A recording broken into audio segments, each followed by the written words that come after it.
Thank you. So, I am a Northeastern urban elitist. I know this because a guy called me this recently, actually. He, you know, at the time I had my kid in the baby born and I was attempting to breastfeed him, so I understand. But you become aware of how different you are from the rest of the country when you travel around. I was on a plane recently, and the guy sitting next to me was reading a hunting magazine.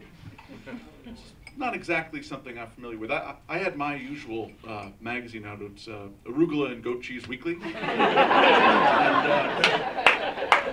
you know, I happened to look over, and I was looking at the article he was reading. It was Strategies for Killing More Deer. Quite different than what I was reading. I was actually reading about vegan rights marchers in West Papua New Guinea, so slightly different. And I looked over and I thought, you know, this is amazing. I've never killed anything in my life, right? I mean, the closest thing you get to violence in my house is if they canceled Mad Men, right? And so, meanwhile, this guy is like looking for, you know, increasing the quantity of deer killing. It's quite different. And I was looking further in the magazine. I saw he had a recipe in there for rabbit, and the rabbit recipe said 2 jackrabbits, killed, cleaned, and quartered. I'm like, I have no idea what that even means. And this guy could live, he's self-sufficient, he can live off the land, right? I mean, anything happens, he's fine. Meanwhile, in DC, the power goes out, 5 minutes later, you got yuppie riots on Connecticut Avenue. Right? People are throwing blackberries, and like, using yoga mats for shields. I mean, if Whole Foods is closed, that's the end, that's it. You know, like, if I can't get organic red Swiss chard for $50 a pound, my family is starving. And I need regular Bolivian wheatgrass enemas as well.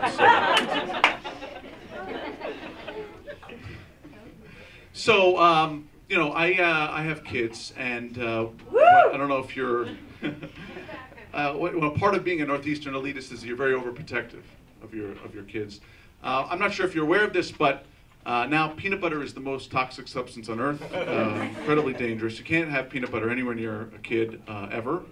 It's actually easier to send your kid to school with a cracked sandwich than with peanut butter. That's how I mean, it's unbelievable. They're looking out for them. They got SWAT teams and like peanut butter sniffing dogs and like helicopters, and they're coming in there. It's like, Timmy, we have you surrounded. Put the Nutter Butter down. I just hope Al Qaeda doesn't find out about this, because that could be really dangerous. I mean, we need to forget about nuclear weapons and make sure they don't get their hands on the Skippy, right? That's the real issue.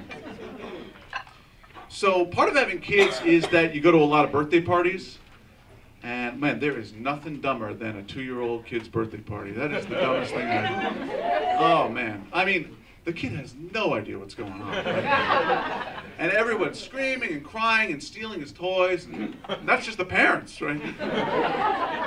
You know, I'm betting that the guy reading Hunting magazine, he does not go to 2-year-old birthday parties, right? He's way too busy. He's probably much too busy because he's training his militia, you know, for to protect his family from the upcoming liberal socialist revolution. He's got to be ready for that, you know. So, you know,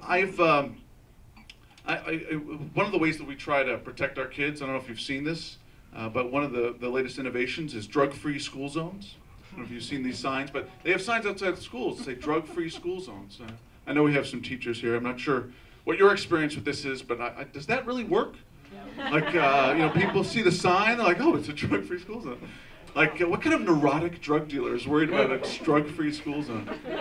I mean, and this is such a great crime-fighting innovation. Like, why isn't it in place at other places, right? Like, imagine going to a bank and just seeing signs as like, no robbing, right? I mean, the guys walk in, they're like, oh, this place has the sign too. Oh, let's go to Wells Fargo.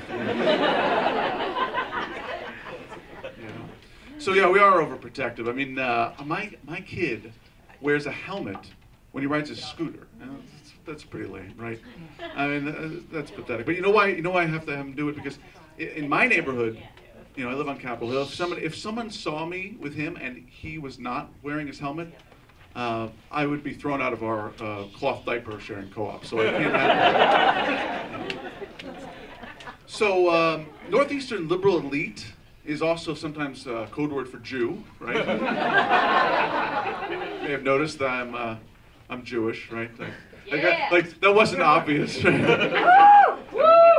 So yeah, I mean, my nose is so big, I'm thinking of putting in a third nostril. You know, like the air is free, right? So. I mean, I'm so Jewish. Joe Lieberman calls me and tells me to tone it down a little bit. Not on Saturdays, but other times. So, you know, I'm so Jewish actually that sometimes people are a little taken aback by it. You know, I was up on Capitol Hill one time. I was meeting with a congressman, and we were talking about congressional earmarking and pork. And you know, he was like, "Yeah, Joshua, we got to get rid of the pork, right? No more pork." And then he said, "You don't eat pork, right?" And I'm thinking, well, it's an odd question to ask me. And I said, well, you know, only if it's free, but. But no, and I said, well, you know what? I'm on a strict diet of the blood of Christian children. So. No, but seriously, I could never have the blood of Christian children because I have no idea how to kill, clean, and quarter Christian children. Thank you very much.